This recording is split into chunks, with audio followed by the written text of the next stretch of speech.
നമ്മൾ സാധാരണക്കാരന്റെ കയ്യിൽ നിന്ന്, പ്രത്യേകിച്ച് ഗൾഫിലൊക്കെ ജോലി ചെയ്യുന്നവരുടെ കയ്യിൽ നിന്ന് പണം പിരിച്ചപ്പോൾ അവർ പണം തന്നത് സമത്തെ സ്നേഹിച്ചുകൊണ്ടാണ്. പലരും അതിന്റെ കൂടെ നിന്നത് സമത്തെയുള്ള മതിപ്പ് കൊണ്ടാണ്. ആ മതിപ്പ് നിലനിർത്താൻ ആവശ്യമായ പ്രവർത്തനങ്ങൾക്കാണ് നമ്മൾ നേതൃത്വം കൊടുക്കേണ്ടത്. ഗുരുനാഥന്മാർ എപ്പോഴും മുകളിൽ തന്നെയാണ്. സമത്വ കേരള ജംഇയ്യത്തുൽ ഉലമ എന്ന് പറയുന്ന മഹിത പ്രസ്ഥാനം, അതിന്റെ പ്രസിഡന്റ്, ജനറൽ സെക്രട്ടറി, ഷെയ്ഖുൽ ജാമിയ, അതുപോലെ തന്നെ സയ്യിദുൽ ഉലമ, അവരൊക്കെ നയിക്കുന്ന ഒരു പ്രസ്ഥാനത്തിന്റെ നേതൃനിര എന്ന് പറയുന്നത് അവരാരും എടുത്തു ചാടിയിട്ടില്ലല്ലോ. നിങ്ങൾ ശ്രദ്ധിച്ചോ അവരുടെ പക്വത. ഇന്ന് പോലും പത്രക്കാർ ചോദിച്ചപ്പോ നിങ്ങൾ ഈ വിഷയത്തിൽ എന്ത് ചെയ്യുമെന്ന് ചോദിച്ചപ്പോൾ അവർ എടുത്തു ചാടുകയല്ല ചെയ്തത്. എത്രത്തോളം രാജിയെക്കുറിച്ച് പോലും ചോദിച്ചപ്പോൾ അവർ വളരെ പക്വമായി ഡിപ്ലോമാറ്റിക് ശൈലിയിലാണ് മറുപടി പറഞ്ഞത്. കാരണം അവർക്ക് ഈ സംവിധാനം നല്ല നിലക്ക് കൊണ്ടുപോകണം എന്ന ഉദ്ദേശമുണ്ട്. എന്താണത്? സമത്വയുടെ മുഷാവറ തീരുമാനത്തിന് വിധേയമായിരിക്കണം. അതിനൊരു തർക്കവുമാർക്കില്ല. അങ്ങനെ ഒരു തർക്കമുള്ളവൻ സമത്വക്കൊപ്പമുള്ളവനുമല്ല. എത്രത്തോളം എന്ന് ചോദിച്ചാൽ പ്രതിസന്ധി വരുമ്പോൾ സ്വാഭാവികമായും കൂടെ നിൽക്കുന്നവരും അതുപോലെ തന്നെ പ്രശ്നം പർവ്വതീകരിക്കുന്നവരും കൂടെ നിൽക്കാത്തവരും ഒക്കെ ഉണ്ടാവും.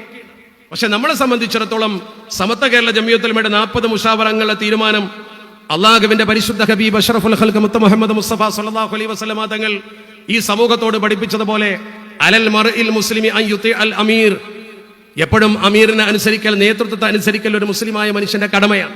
മുഷാവറ 40 അംഗങ്ങളാണ്. ഇവിടെ ഇരിക്കുന്ന നല്ല ഉസ്താദ് അടക്കമുള്ള ഈ പ്രഗത്ഭരായ പണ്ഡിതന്മാർ 40 അംഗങ്ങൾ ഒരു തീരുമാനമെടുത്താൽ പിന്നെ നമുക്കതിൽ ഒരു അഭിപ്രായവും പറയാനില്ല. അത് വ്യക്തിയുടെ തീരുമാനമല്ല, വ്യക്തികളുടെ തീരുമാനമല്ല, സമത്വയുടെ ഔദ്യോഗിക തീരുമാനമാണ്. ആ തീരുമാനത്തെ നമ്മൾ ശിരസാ വഹിക്കുക എന്നല്ലാതെ അതിൽ കയറി അഭിപ്രായം പറയാനും അവിടെ നമ്മൾ സോഷ്യൽ മീഡിയയിൽ പോസ്റ്റ് ഇട്ട് പ്രകോപനം സൃഷ്ടിക്കുവാനും പോകേണ്ട കാര്യമില്ല. ഇന്നിപ്പോ നമ്മുടെ സമൂഹത്തിൽ ചില പ്രശ്നങ്ങൾ രൂപപ്പെട്ടു വരുമ്പോൾ പലരും അതിനെ വലിയ പർവ്വതീകരിച്ചുകൊണ്ട് അവതരിപ്പിക്കുന്നുണ്ട്. സമത്വ കേരള ജംഇയ്യത്തുൽ ഉലമ വലിയ പ്രതിസന്ധിയിലാണ്. അതിനുവേണ്ടി സോഷ്യൽ മീഡിയയിൽ അങ്ങോട്ടും ഇങ്ങോട്ടും ആക്ഷേപങ്ങളും മറുപടികളും, ഓരോരുത്തരുടെ താളത്തിനനുസരിച്ചുള്ള അഭിപ്രായ പ്രകടനങ്ങൾ. പലരും ചോദിച്ചു എന്താണ് അതിൽ പറയാനുള്ളത്. പല ആളുകളും പറയുന്നു എന്താണ് പ്രതികരിക്കാനുള്ളത്. ഞാൻ വളരെ വ്യക്തമായി പറഞ്ഞു, സമത്വ കേരള ജംഇയ്യത്തുൽ ഉലമയുടെ മുഷാവറ 40 അംഗ മുഷാവറ ഒരു തീരുമാനമെടുത്തു കഴിഞ്ഞാൽ ആ തീരുമാനം സമത്വ കേരള ജംഇയ്യത്തുൽ ഉലമയുടെ പ്രവർത്തകർക്കും സമത്വയെ സ്നേഹിക്കുന്നവർക്കും അതൊരു അന്തിമ തീരുമാനമാണ്. ആ തീരുമാനത്തിൽ വരെ സമത്വയുടെ പ്രവർത്തകർക്ക് യാതൊരു തരത്തിലും തർക്കമില്ലല്ലോ. ഈ സംഭവത്തിന്റെ തുടക്കം നടക്കുന്ന സമയത്ത്, മാറ്റി നിർത്തൽ നടക്കുന്ന സമയത്ത് SIC എന്ന് പറയുന്ന സമത്വ ഇസ്ലാമിക് സെന്റർ എന്ന് പറയുന്ന നമ്മുടെ പ്രിയപ്പെട്ട സൗദിയിലെ സമത്വയുടെ ഔദ്യോഗിക കീഴ്ഘടകത്തിന്റെ ഒരു പ്രചരണ പരിപാടിയിൽ സൗദി അറേബ്യയിലാണ്. അന്ന് സൗദി അറേബ്യയിലെ ഒരു സമ്മേളനത്തിൽ വെച്ചുകൊണ്ട്, ഇതുപോലെ കൂടിയ ഒരു ഇൻഡോർ പരിപാടിയിൽ വെച്ചുകൊണ്ട് ഈ പ്രശ്നം വന്ന സമയത്ത് അത് വിശദീകരിക്കാൻ പറഞ്ഞപ്പോൾ ഒറ്റ കാര്യമേ ഞാൻ പറഞ്ഞു. സമത്വ കേരള ജംഇയ്യത്തുൽ ഉലമയുടെ മുഷാവറ 40 അംഗങ്ങളാണ്. ഇവിടെ ഇരിക്കുന്ന നല്ല ഉസ്താദ് അടക്കമുള്ള ഈ പ്രഗത്ഭരായ പണ്ഡിതന്മാർ 40 അംഗങ്ങൾ ഒരു തീരുമാനമെടുത്താൽ പിന്നെ നമുക്കതിൽ ഒരു അഭിപ്രായവും പറയാനില്ല. അത് വ്യക്തിയുടെ തീരുമാനമല്ല, വ്യക്തികളുടെ തീരുമാനമല്ല, സമത്വയുടെ ഔദ്യോഗിക തീരുമാനമാണ്. ആ തീരുമാനത്തെ നമ്മൾ ശിരസാ വഹിക്കുക എന്നല്ലാതെ അതിൽ കയറി അഭിപ്രായം പറയാനും അവിടെ നമ്മൾ സോഷ്യൽ മീഡിയയിൽ പോസ്റ്റ് ഇട്ട് പ്രകോപനം സൃഷ്ടിക്കുവാനും പോകേണ്ട കാര്യമില്ല. ഞാൻ അങ്ങനെയാണ് മനസ്സിലാക്കുന്നത്. സമത്വയുടെ തീരുമാനത്തിൽ നമുക്ക് ആർക്കും ഒരു തർക്കമുണ്ടാകാൻ പാടില്ലല്ലോ. ആ ഒരു തീരുമാനമാണ് സംഘടനാ പ്രവർത്തകർ ഉൾക്കൊള്ളേണ്ടതും അതാണ് മനസ്സിൽ കരുതേണ്ടത്. കേരളത്തിന്റെ സാമൂഹ്യ പശ്ചാത്തലത്തിൽ ഒരുപാട് വിദ്യാഭ്യാസ സംവിധാനങ്ങളുണ്ട്. ഞാൻ പറയുന്നു, വഫിയ സംവിധാനം കേരളത്തിൽ ഒരുപാട് ഗുണകരമായ മാറ്റങ്ങൾ വരുത്തുന്നതിന് വേണ്ടിയുള്ള പഠന പദ്ധതികളുമായി മുന്നോട്ട് വരികയും ജനം അതിനെ സ്വീകരിക്കുകയും ചെയ്തിട്ടുണ്ട്. നല്ല പ്രതിഭാസമ്പന്നരായ വിദ്യാർത്ഥികളെ വാർത്തെടുക്കാനും കഴിഞ്ഞിട്ടുണ്ട്. പ്രഗത്ഭരായ വിദ്യാർത്ഥികൾ പല ഉന്നത മേഖലകളിലും ജോലി ചെയ്യുന്നുമുണ്ട്. അതിനെ ചെറുതാക്കി കാണാനോ അല്ലെങ്കിൽ ആ പ്രവർത്തനത്തെ പടച്ചാക്ഷേപിക്കാനോ ഒരിക്കലും നമ്മൾ മുന്നോട്ട് വരുന്നത് സമസ്ത കേരള ജംഇയ്യത്തുൽ ഉലമയെ അംഗീകരിച്ച് പ്രവർത്തിക്കുന്ന നമ്മുടെ സംഘടനാ ഭാരവാഹിത്വത്തിലും പ്രത്യേകിച്ച് വിദേശത്തൊക്കെ പണവും അധ്വാനവും ചെലവഴിച്ച് ഇതിനു വേണ്ടി ഓടി നടക്കുന്നവരുമായ ഒരുപാട് നല്ലവരായ പ്രതിഭാസമ്പന്നരായ വാഫി ചെറുപ്പക്കാരെ അകറ്റാൻ ഉപകരിക്കും. അതേസമയം സമത്വൊരു തീരുമാനമെടുത്താൽ അതിന്റെ അപ്പുറത്തേക്ക് നിൽക്കുന്നവരാരായാലും ശരി, അതൊരിക്കലും നമുക്ക് അംഗീകരിക്കാൻ കഴിയില്ല. അവിടെയാണ് നമ്മൾ നിൽക്കേണ്ടത്. സമത്വ കേരള ജംഇയ്യത്തുൽ ഉലമയുടെ തീരുമാനം എന്താണോ അത് അംഗീകരിക്കാൻ ആരാണെങ്കിലും ബാധ്യസ്ഥരാണ്. ഇപ്പൊ നമുക്ക് വലിയ സമാധാനമുണ്ട്. എന്താ കാരണം? സമത്വ കേരള ജംഇയ്യത്തുൽ ഉലമയുടെ പ്രസിഡന്റും ജനറൽ സെക്രട്ടറിയും ചേർന്നുകൊണ്ട് വാഫി എന്ന സംവിധാനത്തിൽ പഠിക്കുന്ന കുട്ടികൾക്ക് ആത്മവിശ്വാസം കൊടുത്തുകൊണ്ട് അവരുടെ പഠനത്തിനോ പരീക്ഷക്കോ ഒരു കുറവും വരില്ല എന്ന് ഉറപ്പ് നൽകിക്കൊണ്ട് തങ്ങളെ ഉത്തരവാദിത്തത്തോടെ ആ കാര്യം ഏൽപ്പിച്ചിരിക്കുന്നു. നമ്മൾ നേതൃത്വത്തനുസരിക്കേണ്ടവരാണ്. നേതൃത്വം എന്താ പറയുന്നുവെങ്കിൽ അത് കേൾക്കേണ്ടവരാണ് നമ്മൾ. ഒരു ഭാഗത്ത് സമത്വ കേരള ജംഇയ്യത്തുൽ ഉലമയാണ്, അത് സംഘടനയാണ്. എപ്പോഴും സംഘടനക്കാണ് പ്രാമുഖ്യം. സംഘടന ഇല്ലെങ്കിൽ നമ്മളൊന്നും ഒന്നുമല്ല. സംഘടനയാണ് പ്രധാനം.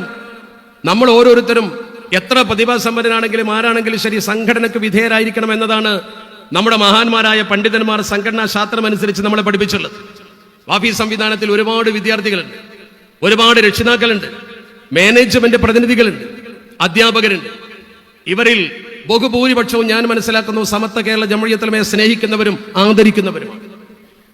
ആ ആദരിക്കുകയും സ്നേഹിക്കുകയും ചെയ്യുന്ന ആളുകളെ സമത്വയുടെ കൂടെ തന്നെ നിർത്തിക്കൊണ്ട് ആ സംവിധാനത്തെ വളരെ ഭംഗിയായി മുന്നോട്ട് കൊണ്ടുപോവുകയും സമത്വ കേരള ജംഇയ്യത്തുലമ എന്തൊക്കെ കാര്യങ്ങളാണോ മുന്നോട്ട് വെച്ചിട്ടുള്ളത് ആ കാര്യങ്ങളൊക്കെ കൃത്യമായി അതിലൂടെ നടപ്പാക്കുകയും ചെയ്യുക എന്നതാണ് സമത്വ മുഷാവറ നിർദ്ദേശിച്ചിരിക്കുന്ന കാര്യം. അത് വ്യക്തികളുടെ നിർദ്ദേശമല്ല, അത് സമത്വ മുഷാവറയുടെ നിർദ്ദേശമാണ്. ആ നിർദ്ദേശം അംഗീകരിച്ചുകൊണ്ട് തന്നെ കാര്യങ്ങൾ മുന്നോട്ട് കൊണ്ടുപോകുമ്പോൾ പ്രശ്നം തീരും. ആ തരത്തിൽ ഈ സംഗതിയെ മുന്നോട്ട് കൊണ്ടുപോകാനാണ് ശ്രമിക്കേണ്ടത്. സംവിധാനങ്ങൾ വളർത്തിക്കൊണ്ടുവരാൻ അധ്വാനിച്ചവരും പ്രവർത്തിച്ചവരും കട്ടപ്പെട്ടവരുമായ ഒരുപാട് ആളുകളുണ്ടാവും. അവരെ നമ്മൾ മാനിക്കുന്നു. അവരുടെ സേവനങ്ങൾക്ക് അല്ലാഹു പ്രതിഫലം നൽകട്ടെ എന്ന് പ്രാർത്ഥിക്കുന്നു. നമുക്കറിയാം സമത്വ കേരള ജംഇയ്യത്തുൽ ഉലമ എന്ന് പറയുന്ന പ്രസ്ഥാനത്തിന്റെ പേരും ചൂരും ഉപയോഗപ്പെടുത്തിക്കൊണ്ടും അതിന്റെ ആലിമീങ്ങളുടെ സാന്നിധ്യം ഉപയോഗപ്പെടുത്തിക്കൊണ്ടും നിങ്ങൾക്കറിയാം ഷെയ്ഖുൽ ജാമിഅ ആലിക്കുട്ടി ഉസ്താദിന്റെ തലപ്പത്തുണ്ട് ഉണ്ടായിരുന്നു സയ്യിദ് സാദിഖ് അലി ശിഹാബ് തങ്ങൾ. അവരൊക്കെ സമത്വയുടേതാണ് എന്ന തരത്തിൽ അതിന്റെ തലപ്പത്ത് നിന്നുകൊണ്ട് അവര് നേതൃത്വം കൊടുക്കുമ്പോൾ ഒരുപാട് ആളുകൾ പണം അതുപോലെ തന്നെ സേവനം ഒക്കെ അതിന് സംഭാവന ചെയ്തിട്ടുണ്ട്. അതുകൊണ്ട് തന്നെ നമുക്ക് ഒരുപാട് പ്രതിഭാസമ്പന്നരായ ചെറുപ്പക്കാരെ ലഭിച്ചിട്ടുമുണ്ട്. പക്ഷെ ആ പ്രതിഭാസമ്പന്നരായ ചെറുപ്പക്കാർ സമത്വക്ക് ശക്തി പകരുകയും നേരത്തെ ഇവിടെ സനദ്ദാന പ്രഭാഷണം നടത്തിക്കൊണ്ട് അൻവരികളായ നിങ്ങളോട് പറഞ്ഞ പോലെ നിങ്ങൾ എത്ര വിവരമുള്ളവരാണെങ്കിലും ശരി, ഏത് സനത് വാങ്ങിയവരാണെങ്കിലും ശരി, അന്തിമമായി നിങ്ങളൊക്കെ സമത്വക്ക് വിധേയരാണ് എന്ന ബോധം നിങ്ങൾക്കുണ്ടാകണം എന്ന് പറഞ്ഞ പോലെ ആ അന്തിമമായ ആ ഉപദേശം അതാണ് ശരിക്കും ഈ ചെറുപ്പക്കാർക്ക് ആവാഹിച്ചെടുക്കേണ്ടത്. നമ്മളെപ്പോഴും സമത്വക്ക് ഹിദമത്ത് ചെയ്യേണ്ടവരും സമത്വ കേരള ജംഇയ്യത്തുലമയെ പരിപോഷിപ്പിക്കേണ്ടവരുമാണ്. ഇനി നമ്മൾ ആരും പരിപോഷിപ്പിച്ചില്ലെങ്കിലും നമ്മുടെ പ്രസംഗം കൊണ്ടോ നമ്മുടെ പ്രവർത്തനം കൊണ്ടോ ഒന്നുമല്ല സമത്വ പ്രതിസന്ധികളെ മറികടക്കുന്നത്. നിങ്ങൾക്കറിയാലോ, ഞാൻ നേരത്തെ പറഞ്ഞ അഖില കേരള ജംഇയ്യത്തുലമ ഉണ്ടായപ്പോഴും ലൗഡ് സ്പീക്കർ പ്രശ്നം വന്നപ്പോഴും അങ്ങനെയുള്ള പ്രശ്നം വന്നപ്പോൾ നമ്മൾ ആരും സോഷ്യൽ മീഡിയയിൽ പോസ്റ്റ് ഇട്ടത് കൊണ്ടല്ല സമത്വയുടെ പ്രശ്നം പരിഹരിച്ചത്. നമ്മൾ ആരും എടുത്തു ചാടിയത് കൊണ്ടല്ല സമത്വയുടെ പ്രശ്നം പരിഹരിച്ചത്. അന്ന് പോസ്റ്റ് ഇടാൻ സോഷ്യൽ മീഡിയ പോലും ഇല്ല. എന്നിട്ട് പോലും അത് പരിഹരിച്ചു. ഇപ്പൊ നമ്മൾ വീണ്ടും വീണ്ടും ഇങ്ങനെ പോസ്റ്റ് ഇട്ടുകൊണ്ടും അഭിപ്രായം പറഞ്ഞുകൊണ്ടും വിഷയം വഷളാക്കാനാണ് ശ്രമിക്കുന്നത്. പരിഹരിക്കാനാണ് ബഹുമാനപ്പെട്ട ഉസ്താദുമാർ, ബഹുമാനപ്പെട്ട സയ്യിദ് സാദിഖ് അലി ശിഹാബ് തങ്ങളെ വിഷയം ഏൽപ്പിച്ചുകൊണ്ട് ആ തീരുമാനത്തിന് അദ്ദേഹത്തെ അന്തിമമായി ചുമതലപ്പെടുത്തിയിരിക്കുന്നത്. അവിടെയാണ് നമ്മൾ പ്രതീക്ഷ കൽപ്പിക്കേണ്ടത്. ഒരു സംവിധാനം അത് സമത്വയുടെ കീഴിൽ തന്നെ മുന്നോട്ട് പോകണം. ആ സംവിധാനത്തിലൂടെ കേരളത്തിലെ ജനങ്ങൾ ഇതിനു വേണ്ടി പണം കൊടുത്തപ്പോഴും ഈ സ്ഥാപനം കെട്ടിപ്പടുത്തപ്പോഴും എന്താണോ ഉദ്ദേശിച്ചത് അത് നടപ്പാക്കണം. അത് സമത്വയുടെ ചാനലിലും സമത്വയുടെ ആദർശത്തിലും തന്നെ നടപ്പാക്കണം. അതിലേക്കുള്ള ഒരു മുന്നോട്ട് പോക്കാണ് ശരിക്കും നമ്മൾ അള്ളാഹുവിനോട് പ്രാർത്ഥിച്ചുകൊണ്ടും അത്തരമൊരു അവസ്ഥയ്ക്ക് വേണ്ടി പരമാവധി പ്രവർത്തിച്ചുകൊണ്ടും ആ സംവിധാനത്തെ സമത്വയുടെ കീഴിൽ സമത്വ ഉദ്ദേശിക്കുന്ന നേർരേഖയിലൂടെ കൊണ്ടുപോകാൻ സഹായിക്കേണ്ടത്. അതാണ് ആവശ്യം. പ്രശ്നമികരെ ലൈവാക്കി നിർത്തിക്കൊണ്ടോ അത് വളർത്തിക്കൊണ്ട് വന്നുകൊണ്ട് സമൂഹത്തിൽ ഭിന്നത സൃഷ്ടിച്ചുകൊണ്ട് നമ്മുടെ സമൂഹത്തിൽ അത് മാത്രം ഒരു ചർച്ചയാക്കി മറ്റൊന്നിനും ചർച്ചയില്ലാത്ത വിധം അവസ്ഥയുണ്ടാക്കി കഴിഞ്ഞാൽ സ്വാഭാവികമായും ദീനി സ്ഥാപനങ്ങൾക്ക് വേണ്ടി സംഭാവന കൊടുക്കുന്നവർക്കും അതിനെ ഊട്ടി വളർത്തുന്നവർക്കും ഒക്കെ മാനസികമായി ഒരു മടുപ്പ് വരുന്ന അവസ്ഥയുണ്ടാവും. നമ്മൾ സാധാരണക്കാരന്റെ കയ്യിൽ നിന്ന്, പ്രത്യേകിച്ച് ഗൾഫിലൊക്കെ ജോലി ചെയ്യുന്നവരുടെ കയ്യിൽ നിന്ന് പണം പിരിച്ചപ്പോൾ അവർ പണം തന്നത് സമത്വയെ സ്നേഹിച്ചുകൊണ്ടാണ്. പലരും അതിന്റെ കൂടെ നിന്നത് സമത്വയുള്ള മതിപ്പ് കൊണ്ടാണ്. ആ മതിപ്പ് നിലനിർത്താൻ ആവശ്യമായ പ്രവർത്തനങ്ങൾക്കാണ് നമ്മൾ നേതൃത്വം കൊടുക്കേണ്ടത്. ഗുരുനാഥന്മാർ എപ്പോഴും മുകളിൽ തന്നെയാണ്. സമത്വ കേരള ജംഇയ്യത്തുലമ എന്ന് പറയുന്ന മഹിത പ്രസ്ഥാനം, അത് അതിന്റെ പ്രസിഡന്റ് ജനറൽ സെക്രട്ടറി ഷെയ്ഖുൽ ജാമിഅ, അതുപോലെ തന്നെ സയ്യിദുൽ ഉലമ, അവരൊക്കെ നയിക്കുന്ന ഒരു പ്രസ്ഥാനത്തിന്റെ നേതൃനിര എന്ന് പറയുന്നത് അവരാരും എടുത്തു ചാടിയിട്ടില്ലല്ലോ. നിങ്ങൾ ശ്രദ്ധിച്ചു അവരുടെ പക്വത. ഇന്ന് പോലും പത്രക്കാർ ചോദിച്ചപ്പോ നിങ്ങൾ ഈ വിഷയത്തിൽ എന്ത് ചെയ്യുമെന്ന് ചോദിച്ചപ്പോൾ അവർ എടുത്തു ചാടുകയല്ല ചെയ്തത്. എത്രത്തോളം രാജിയെക്കുറിച്ച് പോലും ചോദിച്ചപ്പോൾ അവർ വളരെ പക്വമായി ഡിപ്ലോമാറ്റിക് ശൈലിയിലാണ് മറുപടി പറഞ്ഞത്. കാരണം അവർക്ക് ഈ സംവിധാനം നല്ല നിലക്ക് കൊണ്ടുപോകണം എന്ന ഉദ്ദേശമുണ്ട്. എന്താണത്? സമത്വയുടെ മുഷാവറ തീരുമാനത്തിന് വിധേയമായിരിക്കണം. അതിലൊരു തർക്കവുമാർക്കില്ല. അങ്ങനെ ഒരു തർക്കമുള്ളവൻ സമത്വക്കൊപ്പമുള്ളവനുമല്ല. എത്രത്തോളം എന്ന് ചോദിച്ചാൽ പ്രതിസന്ധി വരുമ്പോൾ സ്വാഭാവികമായും കൂടെ നിൽക്കുന്നവരും അതുപോലെ തന്നെ പ്രശ്നം പർവ്വതീകരിക്കുന്നവരും കൂടെ നിൽക്കാത്തവരും ഒക്കെ ഉണ്ടാവും. പക്ഷെ നമ്മളെ സംബന്ധിച്ചിടത്തോളം സമത്വ കേരള ജംഇയ്യത്തുലമയുടെ 40 മുഷാവറ അംഗങ്ങളുടെ തീരുമാനം അള്ളാഹുവിന്റെ പരിശുദ്ധ ഹബീബ് അഷ്റഫുൽ ഖൽഖ് മുത്ത മുഹമ്മദ് മുസ്തഫ സല്ലല്ലാഹു അലൈഹി വസല്ലമ തങ്ങൾ ഈ സമൂഹത്തോട് പഠിപ്പിച്ചതുപോലെ അലൽ മർഇൽ മുസ്ലിമി അൻ യുതി അൽ അമീർ, എപ്പോഴും അമീറിനെ അനുസരിക്കൽ, നേതൃത്വത്തെ അനുസരിക്കൽ ഒരു മുസ്ലിമായ മനുഷ്യന്റെ കടമയാണ്. ആ കടമ നമ്മൾ നിർവഹിച്ചേ പറ്റൂ. നമ്മളെ സംബന്ധിച്ചിടത്തോളം സമത്വ തീരുമാനമെടുത്താൽ പിന്നെ അതിന്റെ ന്യായാന്യായങ്ങളെ കുറിച്ച് അന്വേഷിക്കേണ്ട ആവശ്യം പോലുമില്ല. പിന്നെ അതിങ്ങനെ പറഞ്ഞ് പരിപ്പിച്ച് നമ്മൾ വലുതാക്കാതിരിക്കുന്നതിന്റെ കാരണം ഒരുപാട് വിദ്യാർത്ഥികളും അധ്യാപകരും അതുപോലെ തന്നെ രക്ഷിതാക്കളും പഠിതാക്കളുമായ ആളുകൾ ആ സംവിധാനം സമത്വയുടേതാണ് എന്ന തരത്തിൽ തന്നെ കൂടെ നിൽക്കണമെന്നതുകൊണ്ടാണ്. അവിടെയാണ് നമ്മൾ സൂക്ഷ്മത പുലർത്തേണ്ടതും ശ്രദ്ധ പുലർത്തേണ്ടതും. ആ ഒരു ഡിപ്ലോമസിയാണ് ഉസ്താദുമാരുടെ വാക്കിലും പ്രവർത്തനത്തിലും നമ്മൾ കണ്ടത്. അതാണ് നമ്മൾ ശ്രദ്ധിക്കേണ്ടതും മനസ്സിലാക്കേണ്ടതും. നിങ്ങൾ ഓർക്കണം, മനസ്സിന് ചില ആളുകൾക്ക് വിഷമം വരുമ്പോ, സ്വാഭാവികമായി നമ്മൾ ഉദ്ദേശിക്കാത്തൊരു കാര്യം വരുമ്പോ മനുഷ്യന്റെ ഹൃദയത്തിൽ പല അഭിപ്രായങ്ങൾ വരും. അങ്ങനെയല്ലേ പറഞ്ഞത്? ചട്ടിയിൽ ഇങ്ങനെ തിളക്കുന്ന സാധനം ഉണ്ടോ? എന്ന് പറഞ്ഞില്ലേ? ചട്ടി തിളക്കുമ്പോ അതിലെ ആ നുരയും പതയും ഇങ്ങനെ പൊങ്ങുന്നുണ്ടല്ലോ. അതുപോലെ മാറ്റങ്ങൾ സംഭവിക്കുന്ന ഒന്നാണ് മനുഷ്യന്റെ ഹൃദയം എന്ന് പറയുന്നത്. മഹാന്മാര് പറഞ്ഞു, വമാ സുമ്മിയൽ കൽബു കൽബൻ ഇല്ലാ മിൻ തഖല്ലുബിഹി. അപ്പൊ ചില ആളുകൾ പെട്ടെന്ന് ചില പ്രതികരണങ്ങളൊക്കെ വരും.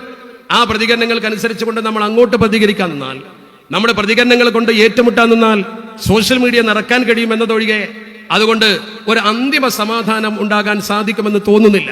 യോജിപ്പുള്ളവരുണ്ടാകാം, വിയോജിപ്പുള്ളവരുണ്ടാകാം. ഞാൻ എന്റെ അഭിപ്രായമാണ് പറയുന്നത്. എനിക്ക് എന്റെ അഭിപ്രായം പറയാൻ സ്വാതന്ത്ര്യമുണ്ട്. നമ്മൾ മറുപടിയും തിരിച്ചു മറുപടിയുമായി സോഷ്യൽ മീഡിയയിൽ ജ്വലിച്ചു നിന്നതുകൊണ്ട് എന്ത് സംഭവിക്കാനാ? ഉസ്താദുമാരൊരു തീരുമാനമെടുക്കട്ടെ, ആ തീരുമാനം എല്ലാവരും അംഗീകരിക്കട്ടെ.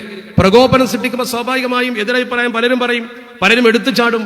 അങ്ങനെ എടുത്തു ചാടി കുറെ ശത്രുക്കളെ സൃഷ്ടിക്കുന്നതിന് പകരം ഒരുമയോടെ നിന്നുകൊണ്ട് ആരെയും ആക്രമിക്കാൻ അനുവദിക്കാതെ, എന്ന് പറഞ്ഞാൽ സോഷ്യൽ മീഡിയ ആക്രമങ്ങളൊക്കെ നിർത്തിവെച്ചുകൊണ്ട് നമ്മുടെ ഉസ്താദുമാരെ കുറിച്ച് പോലും വളരെ മോശപ്പെട്ട ശൈലിയിൽ പലരും പോസ്റ്റ് ഇടുന്നു. അതും പണ്ഡിതം എന്ന് അവകാശപ്പെടുന്ന ഇൽമ പഠിച്ച ആളുകൾ പോലും അങ്ങനെ പ്രതികരിക്കുമ്പോൾ വേദനയുണ്ട്. ഒരിക്കലും അങ്ങനെ ചെയ്യുന്നത് ആശാസ്യമല്ലല്ലോ. സോഷ്യൽ മീഡിയയിൽ പോലും ഇങ്ങനെ ചെയ്യുമ്പോൾ നമ്മളെ കുറിച്ച് മറ്റു സമുദായക്കാർ എന്ത് മനസ്സിലാക്കും? അന്യ സമുദായക്കാർ വരെ ഈ വിഷയത്തിൽ സോഷ്യൽ മീഡിയയിൽ ചില ചർച്ചകൾ കണ്ടുകൊണ്ട് അഭിപ്രായങ്ങൾ പറയാൻ തുടങ്ങിയിരിക്കുന്നു. അവിടെയാണ് നമ്മൾ സൂക്ഷ്മതയും ശ്രദ്ധയും പുലർത്തേണ്ടത്. സാധാരണക്കാരായ ആളുകൾ സമത്തെ സ്നേഹിക്കുന്നു. ആ സ്നേഹം കൊണ്ട് തന്നെയാണ് സംവിധാനങ്ങൾ വളർന്നതും സ്ഥാപനങ്ങൾ വളർന്ന് പന്തലിച്ചതും നമുക്കറിയാം. വഴിക്ക് പോകുമ്പോ പ്രതിസന്ധികൾ ഉണ്ടാകുമ്പോ കൂടെ നിൽക്കുകയും നിൽക്കാതിരിക്കുകയും ചെയ്യുന്ന ആളുകളൊക്കെ ഉണ്ടാകും. ഹിജ്റ 9 തബൂക്ക് യുദ്ധം. ആ തബൂക്ക് യുദ്ധത്തിലേക്ക് അല്ലാഹുവിന്റെ പരിശുദ്ധ തിരുദൂതർ തന്റെ സൈന്യത്തെ അഥവാ സ്വഹാബത്തിനെ സജ്ജമാക്കി കൊണ്ടുപോകുമ്പോ പട്ടിണിയുണ്ട്, ദാരിദ്ര്യത്തിന്റെ നീരാളിപ്പിടുത്തത്തിൽ പ്രയാസപ്പെടുന്ന ആളുകളുണ്ട്. അതുപോലെ തന്നെ ഉഷ്ണം, കഠിനമായ ഉഷ്ണം, അതുപോലെ തന്നെ കാലാവസ്ഥയുടെ പ്രതിസന്ധി അടക്കമുള്ള എല്ലാം അനുഭവിക്കുന്നുണ്ട്. പലരും ആ യുദ്ധത്തിന് പോകുന്നതിന് മടിച്ചു. പക്ഷെ ഒരു സംഘം പുറകെ പോയി. അങ്ങനെ ചിലർ പിൻവാങ്ങി, ചില ആളുകൾ പിൻവാങ്ങി. പിൻവാങ്ങിയവരെ കുറിച്ച് അല്ലാഹുവിന്റെ പരിശുദ്ധ തിരുദൂതർ പറഞ്ഞു, നബി തങ്ങളോട് പറഞ്ഞു, യാ റസൂലല്ലാഹ് തഖല്ലഫ ഫുലാനുൻ, ഇന്നയാള് വന്നിട്ടില്ല, അദ്ദേഹം പിന്മാറിപ്പോയി. അല്ലാഹുവിന്റെ പരിശുദ്ധ തിരുദൂതർ എന്താ പറഞ്ഞത്? ദഉഹു, അവരെ നിങ്ങൾ വിട്ടേക്ക്. അങ്ങനെ പിന്മാറുന്നവരെ നിങ്ങൾ വിട്ടേക്ക്. ഫൈൻ തകു ഫീഹി ഖൈറുൻ ഫസയുൽഹിഖുല്ലാഹു ബികും. അയാൾ നമ്മുടെ കൂടെ വരൽ ഖൈറാണെങ്കിൽ അല്ലാഹു നമ്മുടെ കൂടെ ചേർത്തി തരും. അല്ലാഹുവിന്റെ പരിശുദ്ധ തിരുദൂതർ പറയാൻ, കൂടെ വരൽ ഖൈറാണെങ്കിൽ അല്ലാഹു കൂടെ ചേർത്തി തരും. അല്ലാഹുവിന്റെ പരിശുദ്ധ തിരുദൂതരും സ്വഹാബത്തും ഉദ്ദേശിച്ച വഴിക്ക് അദ്ദേഹം വരും. വൈൻ തകു ഗൈറ ദാലിക, അതല്ലെങ്കിലോ ഫഖദ് അറാഹകുമുല്ലാഹു മിൻഹു, അദ്ദേഹത്തിൽ നിന്നും അല്ലാഹു നിങ്ങളെ രക്ഷപ്പെടുത്തിയിരിക്കും. ഈ ഒരു വാക്കിൽ ഒരുപാട് പാഠമില്ലേ? നമ്മളെങ്ങനെ മനസ്സിലാക്കുന്നു? ആ തരത്തിൽ അല്ലാഹുവിന്റെ പരിശുദ്ധ പ്രവാചകർ പോലും വളരെ ലളിതമായ ഉപദേശത്തിലൂടെ ആ പ്രശ്നം പരിഹരിച്ചു. ഇവിടെ നമ്മളെ സംബന്ധിച്ചിടത്തോളം എന്തു പ്രശ്നമാണെങ്കിലും ശരി, അല്ലാഹുവിന്റെ പരിശുദ്ധ ഹബീബിന്റെ പ്രിയപ്പെട്ട കുടുംബ പരമ്പരയിലെ ഇവിടെ വന്ന് ഉദ്ഘാടനം ചെയ്ത പോലെ സയ്യിദ് സ്വാദിഖ് അലി ശിഹാബ് തങ്ങൾ, അതുപോലെ സമത്തയുടെ പ്രസിഡന്റ് സയ്യിദാണല്ലോ, അതുപോലെ തന്നെ ഷെയ്ഖുൽ ജാമിയ ഈ സംവിധാനത്തെ കുറിച്ച് നമ്മളെക്കാൾ ഏറെ അറിയുന്ന വ്യക്തിയാണല്ലോ. അവരൊക്കെ കൂടി ഒരു തീരുമാനമെടുക്കട്ടെ. അവരെടുക്കുന്ന തീരുമാനത്തിന് കേരളീയ മുസ്ലിം ഉമ്മത്ത് വിധേയരാണ് എന്ന കാര്യത്തിൽ അതാണ് നമ്മുടെ നേതൃത്വം. ആ നേതൃത്വത്തിന്റെ തീരുമാനത്തിന് കാതോർക്കുകയും അതിന് ശക്തി പകരുകയും ചെയ്യുക എന്നത് മാത്രമാണ് നമ്മുടെ മുമ്പിലുള്ള ഏറ്റവും പ്രധാനപ്പെട്ട കടമ. ആ ഒരു മനസ്സ് ഈ സ്ഥാപനങ്ങളിൽ പഠിക്കുന്ന വിദ്യാർത്ഥികൾക്കും അതുപോലെ തന്നെ രക്ഷിതാക്കൾക്കും അവിടുത്തെ അധ്യാപകർക്കും മാനേജ്മെന്റ് പ്രതിനിധികൾക്കും എല്ലാവർക്കും ഉണ്ടായാൽ കേരളത്തിലെ മുസ്ലിം ഉമ്മത്തിന്റെ സംഘശക്തിയിൽ നേരിയൊരു പോറൽ പോലും ഏൽപ്പിക്കാൻ ശ്രമിക്കുന്ന ആളുകൾക്ക് നിരാശരാകാൻ കഴിയും. അവരെ നിരാശരാക്കാൻ നമ്മുടെ ആവശ്യം. വാർത്താ മാധ്യമങ്ങൾ ഇത് ഇത്ര പെരുപ്പിച്ച് കാണിക്കുന്ന എന്തിനാ? ഞാൻ വാർത്താ മാധ്യമങ്ങളെ കുറ്റപ്പെടുത്തുകയല്ല. അവർ വാർത്ത ഉണ്ടാകുമ്പോൾ വാർത്ത സൃഷ്ടിക്കാനും അത് റിപ്പോർട്ട് ചെയ്യാനും വരും. പക്ഷെ നിങ്ങൾ ഓർക്കണം, ഒരു മുസ്ലിം സമൂഹത്തിന്റെ അടിസ്ഥാന പ്രശ്നത്തിൽ ഒരു പക്ഷേ നമ്മുടെ കൂടെ നിൽക്കാൻ ഇത്രയധികം വാർത്താ മാധ്യമങ്ങൾ ഉണ്ടായിക്കൊള്ളുന്നില്ല. നമ്മുടെ അടിസ്ഥാനപരമായ പ്രശ്നം പരിഹരിക്കുന്നതിന് വേണ്ടി നമ്മുടെ കൂടെ അവർ ചേർന്ന് നിൽക്കണമെന്നില്ല. പക്ഷെ ഇങ്ങനത്തെ ഒരു പ്രശ്നം പർവ്വതീകരിക്കുവാനും അതിങ്ങനെ ലൈവാക്കി നിർത്താനും ഇത്രയധികം വാർത്താ മാധ്യമങ്ങൾ താല്പര്യപ്പെടുന്നത് എന്തുകൊണ്ടാണ്? അത് നമ്മൾ തമ്മിലുള്ള പ്രശ്നമായതുകൊണ്ടാണ്. അതാണ് നമ്മൾ മനസ്സിലാക്കേണ്ടത്. മറിച്ച് അത് പരിഹരിക്കാൻ യോഗ്യരും കടപ്പെട്ടവരുമായ നമ്മുടെ മഹോന്നതനായ പണ്ഡിത നേതൃത്വവും സയ്യിദന്മാരുടെ നേതൃത്വവും ഉള്ളപ്പോ ഇന്ന് ഒരുമിച്ച് 3 പേരിരുന്നു കൊണ്ട് സമത്തയുടെ സെക്രട്ടറിയും സമത്തയുടെ പ്രസിഡന്റും സെയ്ദ് സ്വാദിഖ് അലി ശിഹാബ് തങ്ങളും ഒരുമിച്ചിരുന്നു കൊണ്ട് ആരും ആശങ്കപ്പെടേണ്ട, നല്ല ഒരു പരിഹാരം ഉണ്ടാകുമെന്ന് പറഞ്ഞാൽ അത് നടപ്പാകാനാണ് പടച്ചറപ്പിനോട് നമ്മൾ പ്രാർത്ഥിക്കേണ്ടത്. അതിനാണ് നമ്മൾ പരിശ്രമിക്കേണ്ടത്. അങ്ങനെയുള്ള പ്രശ്നപരിഹാര കോടതി നമുക്കുള്ളപ്പോൾ ഒരു ഭയപ്പാടും ഒരാൾക്കും വേണ്ട. ഇതിലും വലിയ പ്രശ്നങ്ങൾ സമത്ത പരിഹരിച്ച് നമുക്ക് കാണിച്ചു തന്നിട്ടുണ്ട് എന്ന് മാത്രം സൂചിപ്പിച്ചുകൊണ്ട്, അൻവരിയുടെ മണിമുറ്റത്ത് ഈ സ്ഥാപനത്തിലെ ബിരുദധാരികളായ വിദ്യാർത്ഥികൾ ബിരുദം വാങ്ങിയിരിക്കുമ്പോൾ ഒരു കാര്യം പറയാനുള്ളത്, നിരീശ്വരത്വവും നിർമ്മതവാദവും യുക്തിവാദവും ഒക്കെ വർദ്ധിക്കുന്ന കാലത്ത് നിങ്ങളുടെ ഉത്തരവാദിത്തം ഒന്നുകൂടി വർദ്ധിച്ചിരിക്കുന്നു. ആ ഉത്തരവാദിത്ത നിർവഹണത്തിന് നിങ്ങൾ സജ്ജരാവുക എന്ന് മാത്രം സൂചിപ്പിച്ചുകൊണ്ട്, ഉപദേശമല്ല അപേക്ഷ മാത്രമാണ്